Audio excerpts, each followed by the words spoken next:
Thank you, Mr. Micah. I thank you and Mr. Connolly for allowing me to participate. I think this is one of the most important committees subcommittee hearings that we've had since I've been in Congress. And because the basic respect for the law is so important, and what we do as legislators, Congress people, is pass laws. When there's a law that is so universally or looked upon as wrong, a cultural lag where the public doesn't agree with what the law is, it breeds disrespect for the law, for the entire judiciary system. Therefore, it needs to be rectified because the foundation of our society rests upon the law. And young people think the law is a joke. And a lot of people that aren't so young think the law on marijuana is a joke, that you're taking people's liberties away. I want to go back into some history. A gentleman named Richard Bonney, and I'd like to introduce his letter. He's the Harrison Foundation Professor of Medicine and Law at UVA School of Law, Professor of Psychiatry as well, and we'll get to psychiatry later, and Director of the Institute of Law, Psychiatry, and Public Policy. He served as the Associate Director of the National Commission on Marijuana and Drug Abuse from 1971 to 73. Richard Nixon was president a long time ago, and they had deliberations on this subject of marijuana. And he wrote a paper called Marijuana, a Signal of Misunderstanding. The Commission in that paper recommended decriminalization for personal use in 1972. And he said that the Commission only classified marijuana as Schedule I temporarily until studies could come forth. And there were studies available, and he felt clearly that the studies, and particularly some other evidence that we've got that Dr. Sanjay Gupta has referred to from the Assistant Secretary of Health, Dr. Roger Eggberg, who wrote a letter on this, suggesting, he's the one that suggested it be classified as one temporarily until studies could take place. Dr. Eggberg said, since there is still a considerable void in our knowledge of the plant and effects of the active drug contained in it, our recommendation is marijuana be retained within Schedule I, at least until the completion of certain studies now underway to resolve the issue.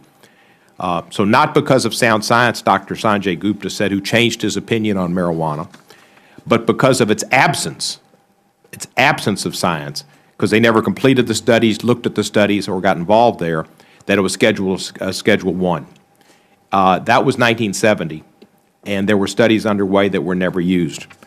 The idea that it's a Schedule I drug is ludicrous. Same as heroin and LSD as far as their lack of medical benefits and their likelihood of causing addiction. And the DEA could start, Justice Department could start by recommending that it be changed from Schedule I, and it should be changed from Schedule I. But let me go back to some history, Mr. Chairman, and I think this is shocking to me, but it came to my attention through a Huffington Post article recently. This all started back in the late 30s when Harry Anslinger was the head of DEA and decided that the people from the South, Mexico, were getting too involved in our community and our country, and that one way to do something was to start to enforce laws against marijuana, which was before that cannabis, but marijuana sounded more Mexican and objectionable to people that didn't like Hispanics. So it took on that tone, and they made it illegal. It wasn't illegal up to that time. But the war on drugs started under President Nixon.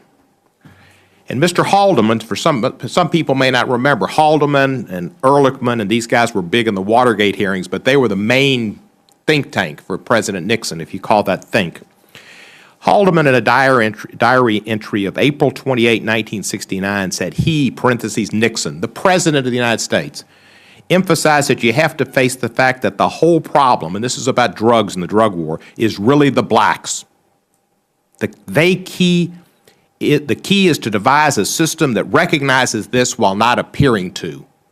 So we started with Anslinger coming down on the Latinos, and then Haldeman says Nixon did it to get at the blacks, who Mr. Connolly rightfully pointed out are 4 times more likely to be arrested and 8 times more likely to be convicted.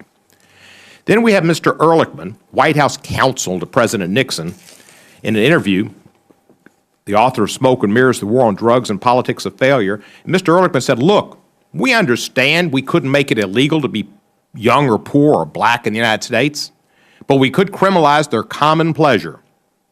We understand that drugs were not the health problem we were making them out to be, but it was such a perfect issue for the Nixon White House, we couldn't resist it.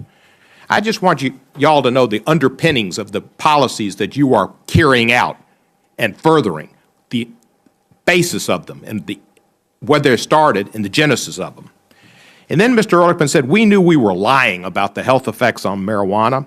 We knew we were lying about that, but this is what we were doing to win the election, and it worked. 43 years ago, admitted all fantasy. But our law still goes on, and we continue to do it, and it's still Schedule 1. We are abettors, aiders and abettors of Ehrlichman, Haldeman, and Nixon. And then I think it's interesting, and this sort of has nothing to do with my good friend Mr. Micah, who talked about the schizophrenia of the drug policies. My father was a psychiatrist. I found this really interesting, and I'm Jewish. Some of my colleagues who are for this are not Jewish. But Mr. Nixon, in talking to Haldeman, his chief of staff said, I want a G.D. Strong statement on marijuana. I mean one on marijuana that just tears the rear out of them. By God, we're going to hit the marijuana thing. I want to hit it right square in the puss. You know it's a funny thing. Every one of the bastards out there for legalizing marijuana is Jewish. What the Christ is the matter with the Jews, Bob? What is the matter with them? I suppose it's because most of them are psychiatrists. That is the underpinnings and the genesis of the policy upon which our drug war is being fought. I think it's time to get real and change it. I thank you for the opportunity to quote these American leaders. Thank you. Thank you. First of all, I'd like to mention that one of the smartest men in the world is Dr. Francis Collins, who's the head of the NIH and head of the Human Genome Project. He said this weekend he'd like to study marijuana a little more because he's concerned about the possibility never shown of lung cancer because people inhale deeply, and because he thinks youth shouldn't use it, which I certainly agree with. Mr. Blumenauer made that point, because IQs have gone down for kids who smoke marijuana.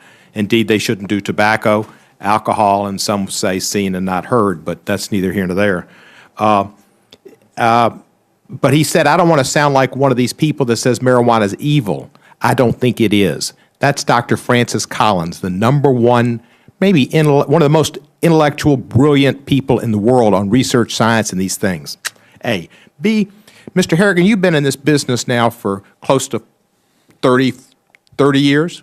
1987, you started with the DEA. How have Yes, I started when I was 3 years old. Right, I thought. How have your views changed on marijuana in those 30 years? To be quite honest with you, sir, very little. I was afraid of that. I see the devastation. That's enough. The fact that it's changed very little says a lot. You want me to respond to your question, no, sir, because we have limited. I know you would. We have limited time. The fact that it's changed very little shows that you haven't kept up with society, you haven't kept up with science, and it's part of the problem. Science and medical, I do keep up with, sir. All right. You mentioned in your statements that, and read me back that sentence, quote, it insults our common values. I want you to read me what you said.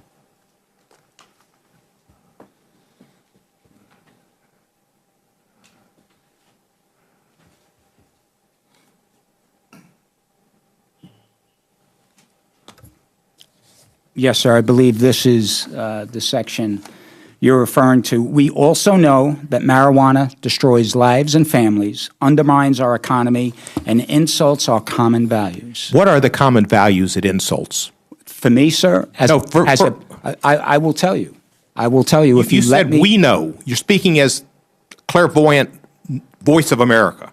What are our common values? I would venture to guess all of law enforcement, just about every single parent out there as well. Every single parent? Yes, every single parent. It's based on, again, medical, sir, and scientific fact, not public opinion. Okay, I am not the medical expert, as I said before. Everything that I do is based on my 30-plus years of law enforcement. Let me stop you for a minute. You said it insults our common values. What is the value it insults?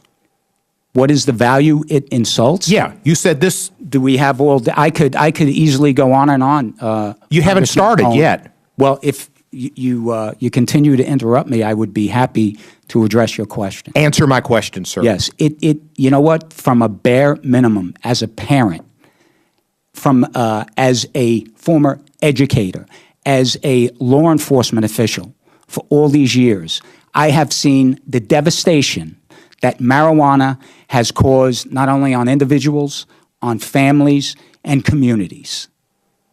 And what's our common value, though? You still haven't stated the common value. And the fact is 55% of Americans are in favor of decriminalization or legalization. I got to imagine some of them are parents, or the other 45% are really active. I mean, your statement that all parents are against this is ludicrous. What do you think? People that are in favor of decriminalization I didn't say all. policy don't procreate? I said most parents. You said all. Would be opposed to this. And most is wrong, too. 55% of America. Are they all parents? I don't think that the polls went into that, but I suspect a whole bunch of them were. It's not just the psychiatrists and the Jews and the single people. Let's get beyond Richard Nixon. Let me ask you this. Let me say this to you. Recreational use. If you look in the Wikipedia, recreational drug use is defined as the use of a drug with the intent of enhancing life, increasing euphoria, blocking unhappy memories, or creating pleasure. It's your agency that talks about recreational marijuana. I'm not quite sure recreational. To me, that's badminton or bowling or golf. But if it's enhancing euphoria, blocking unhappy memories, or creating pleasure, does that insult our values? Yes, it does. So euphoria is not an American value, and unhappy memories being blocked is not an American value, or creating pleasure? Not through smoking a marijuana joint, in my opinion. In your opinion, yes. Yes. And again, I am neither a medical professional or a healthcare professional. How much money has the DEA gained from asset forfeiture involved in marijuana cases? Again, that would be difficult. Well, then get the information for me, please. I want to know how much money you benefit, the DEA, from asset forfeiture laws, which make for cash register justice from enforcing marijuana laws. That would be very interesting for us to know. And I would be happy to get that. Have you read the Schaefer Commission report? No, I have not, sir. 40 years old, still valid. I'd recommend you read it. I'd advise you to take a look at it. I certainly will. Thank you. And let me ask one last question, Mr. You can give me some time, 1 second. Your boss, Ms. Lenhart, spoke at the winter meeting of the Major County Sheriff's Association, and she spoke about the president and his remarks that marijuana is not more dangerous than alcohol. And she said her lowest point in 33 years of the DEA was learning that a hemp flag was flown over the Capitol on July the 4th. Do you agree that flying a hemp flag over the Capitol should have been her lowest moment, or maybe the killing of a DEA agent, or maybe somebody who died of a heroin overdose should have been her lowest moment? Yeah, well, I don't know if she said it exactly as you quoted it, sir. This is a quote. But it is troubling. I absolutely agree with the administrator. And do you disagree with do you agree with her that marijuana is not more dangerous than alcohol? Again, marijuana is a Schedule I controlled substance that Congress has passed, Congress has agreed to. We're not talking about that. Marijuana as standing on its own, is it worse than alcohol that kills tens of thousands of people and causes much violence and cirrhosis of the liver and DTs? Again, marijuana is a Schedule I controlled. You're not going to answer the question. I'll yield back that time.